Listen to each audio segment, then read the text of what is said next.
Hello everyone, good morning and welcome back to my IELTS speaking test series IELTS Talks with Karishma. Hi, I am Karishma Joshi, the founder of Navigators Education. I am a certified trainer by IDP Australia, British Council, Cambridge University, PTE and TOEFL 2. Having 17 plus years of experience by training and helping to secure desired score in IELTS and PTE to more than 10,000 students till date by both offline and online modes. So guys चलिए देखते हैं कि आज का हमारा Q का topic कौन सा है. सो टुडे अवर क्यू का topic is describe a fishing area you visited and you enjoyed. So where it is, how do you know about it, when and with whom you went there and how was your overall experience. So well ये थोड़ा like complicated topic हो जाता है कई बार हमारे लिए, क्योंकि हमें से बहुत सारे लोग ऐसे होते हैं जो लेकिन we don't like fishing and all, या तो हमने कभी किया नहीं होता है, तो it's like very complicated kind of thing ऐसा लग जाता है. लेकिन हम उसको बहुत ईजी बना सकते हैं जस्ट हमारा एक एक्सपीरियंस शेयर करके. तो वो एक्सपीरियंस कैसे होता है, तो जैसे कि फिशिंग की बात है तो आप कोई भी कोस्टल एरिया या लाइक कोस्टल एरिया मतलब जो भी जहाँ पे सी वगैरह होता है वहाँ पे आपने विजिट किया हो तो उसके बारे में आप बात कर सकते हो और आप बता सकते हो मैंने बहुत सारे लोगों को वहाँ पे देखा था फिशिंग करते हो. ठीक है, तो उस तरीके से आप एक उसका लाइक आंसर बना सकते हो. और दूसरा आप बता सकते हो कि लाइक आप कहीं पे विजिट करने गए थे तो आपको कोई लेके गया वहां पर. So any one you can select and make a answer very very easy. So यहाँ पे हम लोग स्टार्ट करेंगे कि like well we do that we do many activities that people do any some activities just for like the fun, and fishing is also one of them. And I think that many people actually personally I don't believe in harming fish या तो any animals and birds, but I see that many people are doing this for their enjoyment. And I remember one time I visited Goa along with all my friends, and we went there just for fun and enjoyment. हम fun और enjoyment के लिए वहाँ पे गए थे.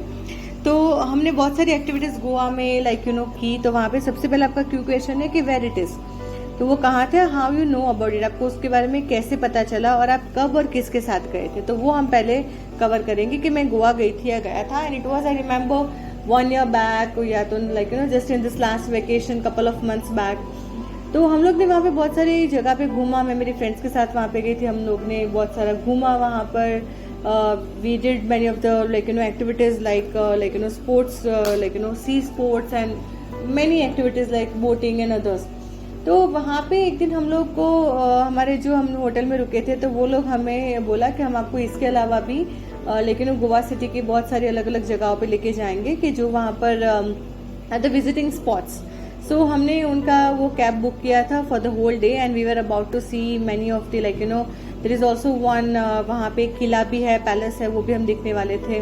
और बहुत सारी दूसरी लोकल मार्केट वगैरह वो ले जाने वाला था. तो हम वहाँ पे घूमे और इन दी नून टाइम आई रिमेम्बर वो हमें लेके गए एक जगह पे जहाँ पे उन्होंने दिखाया कि ये जो स्पॉट है वो फिशिंग स्पॉट है.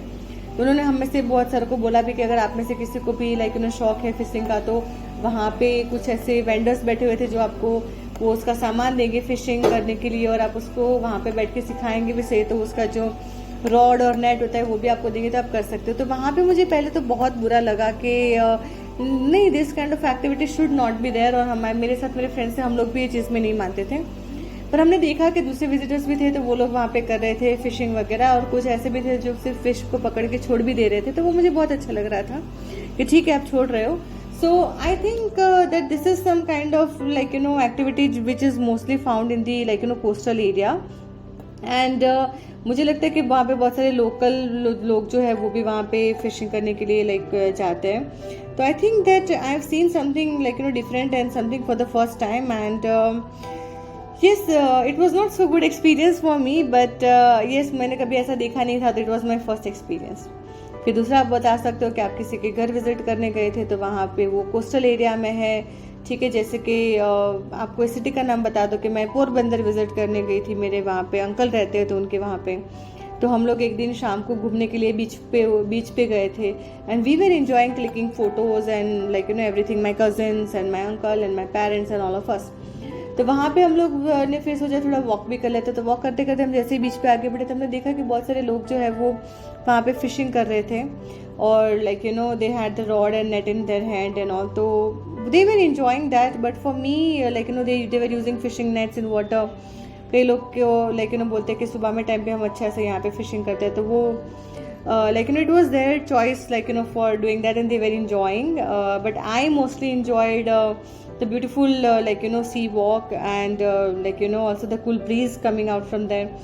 So it was very like you know enjoyable part for me, but not like in the fishing activity is not my cup of tea. And I think that people should let the like you know coastal creature live freely and with the freedom. So I think that this was my overall experience of fishing. So guys आप भी इस तरीके से, अगर आपको ये answer complicated लगता है तो इसी तरीके से इसको बहुत बहुत ज़्यादा ईजी आप बना सकते हो. And you can just present this answer to your examiner IELTS speaking test module. So guys see you tomorrow with one more cue card. Till then bye bye and take care. And yes, don't forget to record your answer after practicing, and also don't forget to like and share my podcast.